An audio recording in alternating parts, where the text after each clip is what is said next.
Nous sommes en compagnie de Jean-Yves Lecomte. Jean-Yves Lecomte, vous êtes sénateur des Français de l'étranger. Les sénateurs des Français de l'étranger n'ont pas de circonscription. Vous êtes tous élus par un collège électoral qui est mondial, on va dire.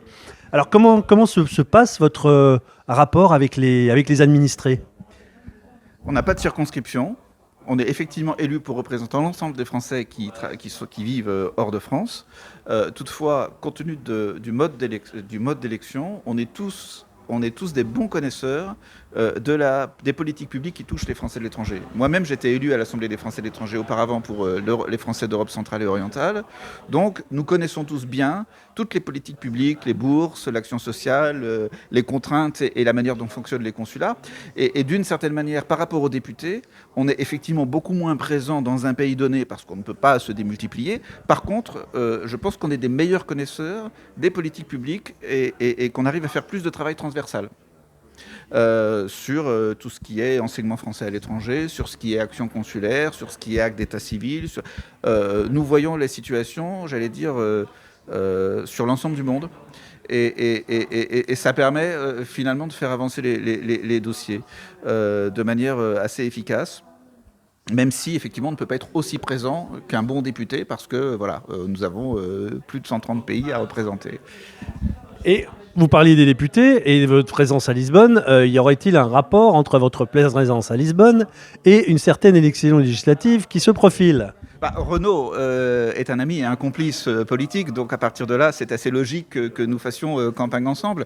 Mais c'est aussi un déplacement pour lequel j'ai voulu me rendre compte de l'effet des politiques publiques françaises. Et finalement, en fait, ce que je constate depuis 2 jours, c'est le délitement de l'action publique vis-à-vis, en particulier, de l'action consulaire.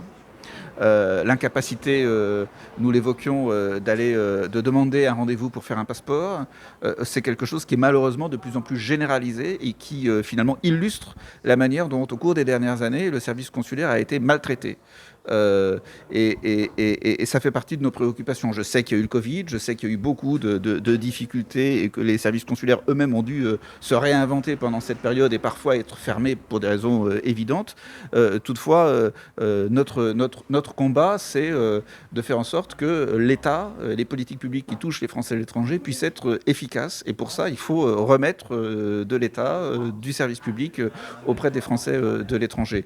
En même temps, on a besoin de favoriser, et ça je voulais aussi l'évoquer ici, les questions d'accès à l'enseignement français à l'étranger, d'accès pour les familles souvent binationales, de capacité de transmission de la langue française. Lorsqu'on est dans une famille binationale, qu'on vit dans un pays qui n'est pas francophone, c'est toujours difficile de transmettre la langue à ses enfants. Et par conséquent, c'est utile et indispensable d'avoir des outils spécifiques pour cela. Ça fait partie des combats que nous menons partout dans le monde.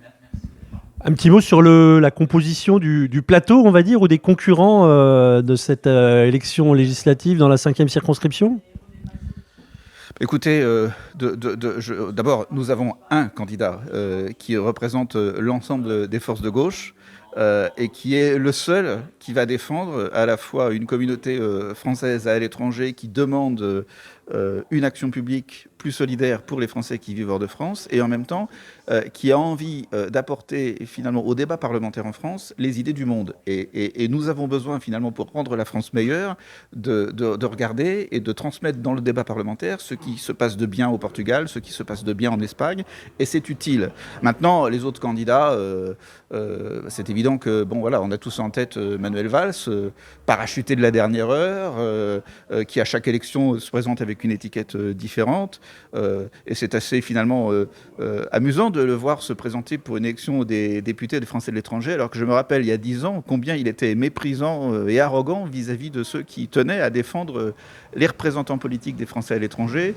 Il nous considérait comme communautaristes, comme corporatistes.